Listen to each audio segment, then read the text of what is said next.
मवाना में मेहर भोज यात्रा को लेकर लगातार विवाद जारी है। आज सुबह से ही वहां पर नेताओं की गिरफ्तारी की जा रही। कई सारे नेता गिरफ्तार करके पुलिस लाइन भेजे गए हैं, तो कई सारे नेताओं को गिरफ्तार करने के बाद कस्बे से बाहर भेजा गया है।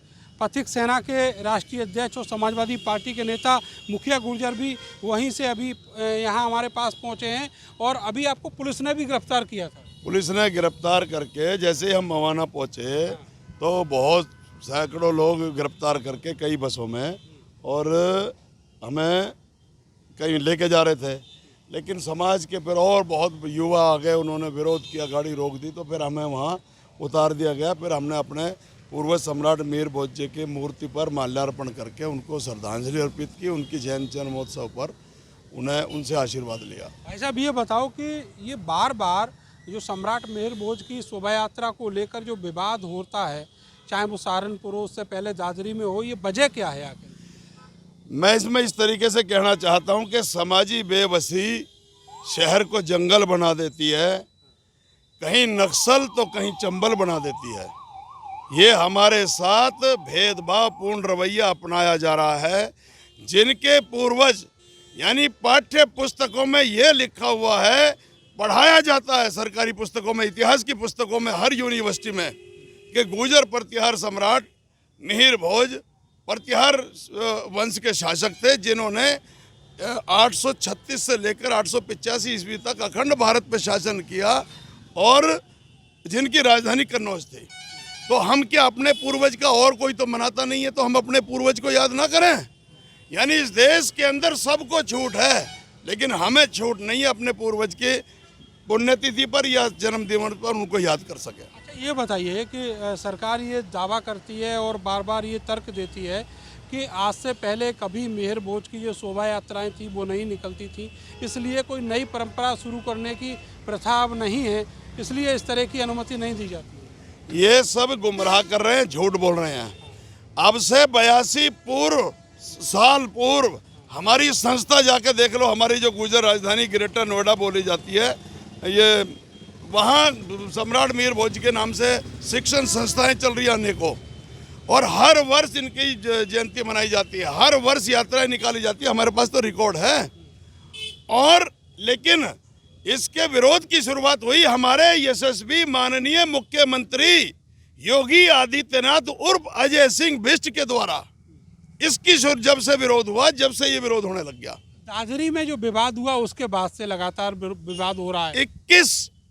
22 सितंबर 2021 को मेहर भोज जी के मूर्ति, हमारी जो शिक्षण संस्थान है, हमारे पैसे से, हमारी अपनी जमीन पर संस्थान है, सरकार का कोई अनुदान नहीं है उसमें, और वो मूर्ति हमने स्थापित करी। उसका उद्घाटन करने के लिए इनको आना था मुख्यमंत्री जी को।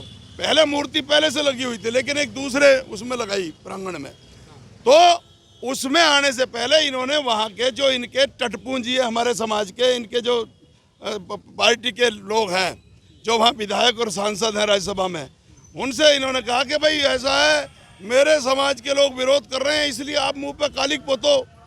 और उन्होंने जाकर के कालिक पोत दी। जब से पूरे गुर्जर इन्होंने विरोध किया, तो राजपूतों ने जब से विरोध करना शुरू कर दिया। वरना आपसे पहले आप बताओ ना कि आपने कहाँ विरोध किया?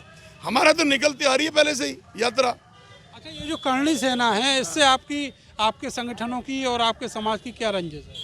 हमारी कोई रंजिश नहीं है। करणी सेना से पहले तो राजपूतों की लड़ाई राजस्थान में मुखिया गुर्जर पथिक सेना लड़के आई है। ये ऑन रिकॉर्ड की बात कर रहा हूँ मैंने सन 2000 में इनकी लड़ाई लड़ी थी कि अगड़े समाज के लोगों को, राजपूत के लोगों को आर्थिक आधार पर आरक्षण दिया जाए, और वो अब 3 साल पहले केंद्र सरकार ने मंजूर भी कर दिया। करणी सेना का तो जब जन्म भी नहीं था। हमारी कोई लड़ाई नहीं है करणी सेना से। अगर सम्राट मेहर भोज की शोभा यात्रा निकलती है, उससे सरकार को क्या दिक्कत होने वाली? सरकार को दिक्कत ये है कि उनका जो राजपूत समाज है, जो मुख्यमंत्री हैं, अच्छा ये बताओ, दिल्ली में तो कोई दिक्कत नहीं हो रही, वहाँ केजरीवाल जी मुख्यमंत्री है। राजस्थान में अशोक गहलोत मुख्यमंत्री है, वो बेचारे सैनी समाज के हैं, उन्होंने हमें खूब मदद की है, वहाँ कोई विरोध नहीं है। कहीं सिर्फ वहाँ विरोध है जहाँ भाजपा की सरकार है, जहाँ इनके मुख्यमंत्री है या इनके लीडरशिप है, वहाँ विरोध है, और कहीं नहीं है।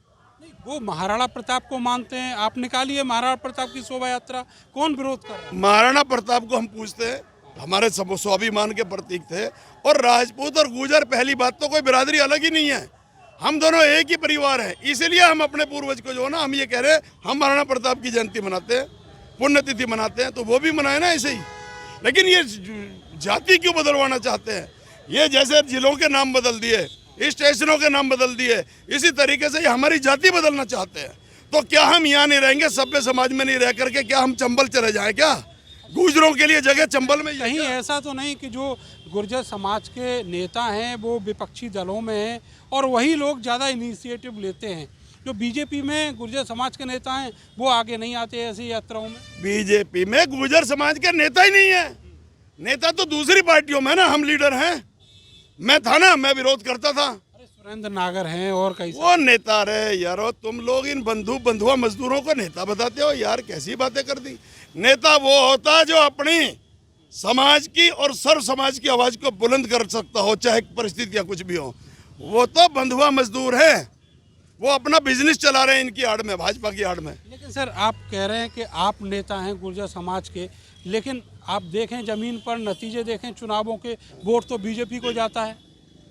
भाई बीजेपी को जो जाता वो हिंदू मुस्लिम की वजह से ये गुमराह करके, हमारा समाज बहुत भोला परिवार है, हमारा भोला समाज है। जिस दिन इस समाज को अपनी ताकत का पता चल जाएगा ना, उस दिन इनकी पश्चिम में से जमानतें जब्त होंगी भाजपा वालों की। अभी 2024 के लोकसभा चुनाव में 2024 में गुर्जर समाज बहिष्कार करेगा भाजपा का, क्योंकि जितना भाजपा के शासन में हमारा अपमान हुआ है, अभी हमारे लीडर हुए राजेश पायलट, उनको अपमानित करते हुए इनके आईटी सेल के प्रवक्ता ने क्या कहा कि राजेश पायलट ने अपने लोगों पर मिजोरम में बम फोड़े। और रिकॉर्डेड बात यह है कि उस समय तक वो ड्यूटी पर तैनात भी नहीं थे जिस समय की ये घटना बता दी। तो ये हमें अपमानित करके हमें गुलाम बनाना चाहते हैं, और ये गुलाम ही इन्होंने पाल रखे हैं अपने यहाँ। जो कोई इनके यहाँ बोलेगा, मैंने क्यों छोड़ी भाजपा, क्योंकि मैं अपने समाज के स्वाभिमान के साथ समझौता नहीं कर सकता था। लिहाजा मैंने कही कि मेरे लिए जहाँ मेरे समाज का सम्मान नहीं है, मैं वहाँ पार्टी में रहूँगा नहीं। मैं अपने घर वापसी चला गया। पहले मैं समाजवादी में था, वहीं चला गया। मेरे नेता ने, अखिलेश यादव जी ने हमेशा बोला कि हम गुर्जर समाज के सम्राट मीर भोज के समर्थन में बोला, पायलट जी के लिए बोला, हर जगह ओबीसी के पिछड़े वर्ग को, दलितों को और अल्पसंख्यकों को लेकर चल रहे हैं। लेकिन यहाँ बोलने की आज़ादी नहीं है, न तड़पने की इजाज़त है, न फरियाद की है, और घुट घुट के मर जाऊँ ये मर्जी मेरे बाबा योगीनाथ की है। बहुत बहुत शुक्रिया आपका। तो मुखिया गुर्जर जो बता रहे हैं कि जो मेहर भोज की शोभा यात्रा, उससे जुड़े विवाद हैं, उनके पीछे बहुत सारे राजनीतिक कारण भी हैं, और चुनाव में किसको क्या वोट मिलना है ये भी डिपेंड करता है इस तरह की यात्राओं और समाज में होने वाले बिखराव और एकता को लेकर। कैमरा सहयोगी सानू के साथ में नरेंद्र, भारत समाचार, मेरठ।